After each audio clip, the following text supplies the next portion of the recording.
In the grand palaces of old, power wasn't only measured in armies and gold, it was measured in flesh. And for one queen, her body became her husband's most twisted tool, not for love, not for desire, but for submission to his enemies. This is the story of Roxolana, the wife of Suleiman the Magnificent, and how she was nearly forced to submit to the very men who wanted to destroy her.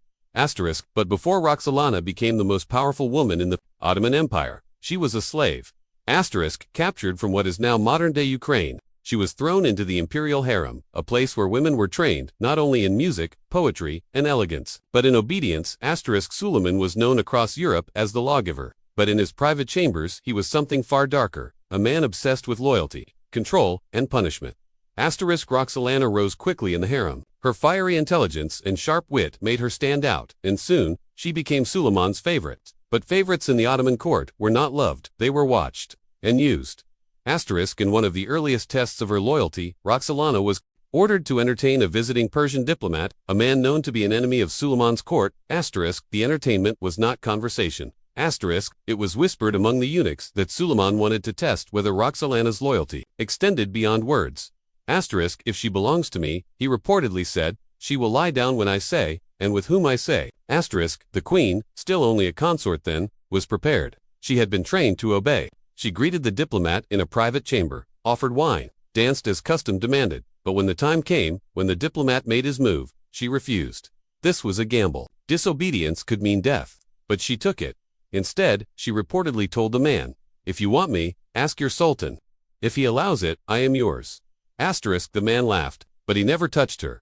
Suleiman was watching, through hidden eyes, a court informant planted in the room. The next morning, the diplomat was stripped of his privileges and sent home humiliated. Roxolana had passed the test, but the game had just begun. As she rose in the ranks, becoming harem sultan, the stakes grew higher. Suleiman's enemies, both foreign and domestic, began plotting her downfall. They called her the witch, the snake, and worse. Rumors spread that she seduced men in power to manipulate the sultan.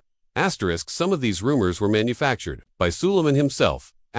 Yes, even the sultan, at times, spread lies about his own wife's affairs. Why? Because he wanted to see who would believe them, and who would try to use them.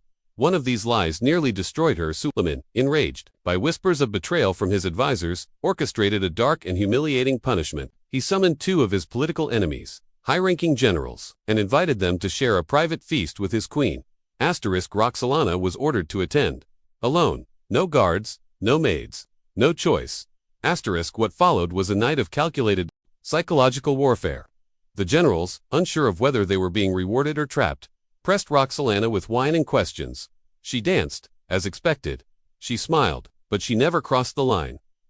What she did instead was flip the game. The men grew bolder. Roxolana began speaking softly of secrets, troop movements, palace routines, weaknesses in Suleiman's walls. The men, drunk with lust and ambition, listened greedily, but it was all a lie.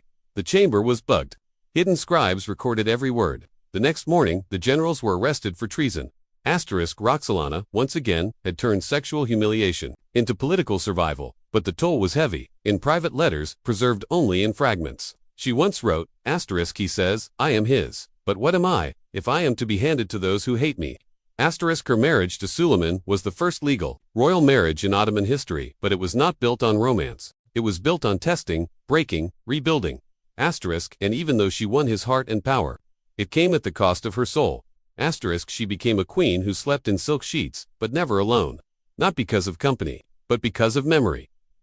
She knew that at any moment, Suleiman might test her again, that her body might once again be used not to seduce, but to betray the enemies of the throne, by lying next to them. And so, even in victory, she lived in fear, a queen yes, but one whose power came not from freedom, but from surviving the most degrading trials a woman could face. She was not just a wife, she was a weapon, a decoy, a chess piece, but above all, she was a survivor. Royal marriages were never about love, they were about leverage. But what happens when a husband doesn't just offer his queen's hand in alliance, he offers her body in submission? Across history, queens have been handed over like bribes, rewards, or punishments. Some complied.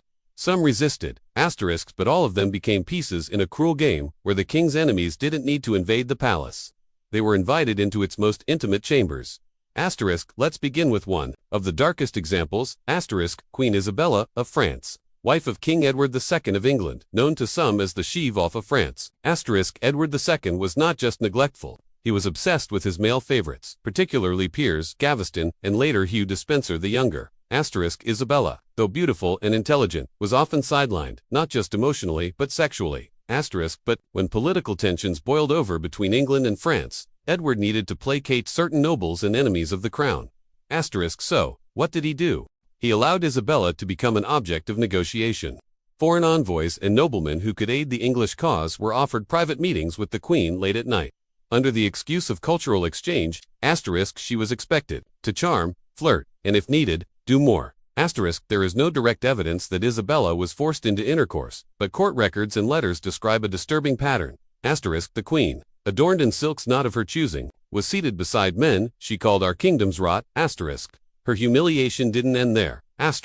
Edward often placed his male lovers in positions of power directly above Isabella, forcing her to answer to men who mocked her publicly and whispered fondled her in private. But Isabella was no victim. She turned her pain into fire. While on a diplomatic trip to France, she seduced Roger Mortimer, one of Edward's most bitter enemies.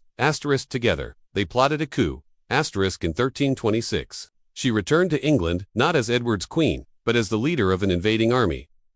She overthrew Edward, imprisoned him, and allegedly approved his gruesome execution, rumored to involve a hot poker and his most vulnerable spot. The woman once forced to entertain enemies in the bedroom.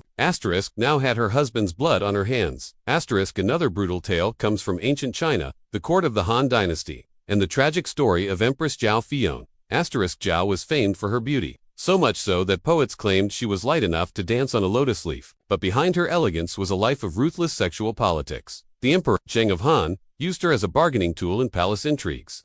When generals or ministers proved difficult, he would command Zhao to spend the night with them, not out of affection, but to manipulate their loyalties. One night, Zhao was ordered to entertain two rival warlords, both of whom the emperor suspected of treason. She was sent into their private residence under the guise of a celebration. What followed was horrific. Historical accounts suggest the men fought over her like animals, treating her not as a queen, but as a prize, and the emperor, far from being horrified, used their reaction as justification for both their execution and Zhao's further confinement. She tried to regain control, orchestrating alliances within the harem and leveraging eunuchs' favor, but eventually, her beauty faded, and with it, her power. She was poisoned at the emperor's command. Her crime, being desired by too many of the emperor's enemies, but not all stories end in death. Some queens learned to weaponize what was meant to shame them. Take Queen Tomyris, ruler of the ancient Massagetsi, a Central Asian people feared even by Persia. Her husband, the tribal king, once arranged a deceptive peace with an invading enemy tribe. As part of the treaty, Tomyris was ordered to lie with the enemy chief, not out of love, but to seal the deal. Tomyris did not refuse. She obeyed. But that night, she slit the chief's throat while he slept beside her. Then she returned to her husband with the enemy's severed head wrapped in silk. Let no man offer me like a slave again. She is quoted to have said, her act sparked fear throughout the steppe. She became a legend, not because she fought from a throne, but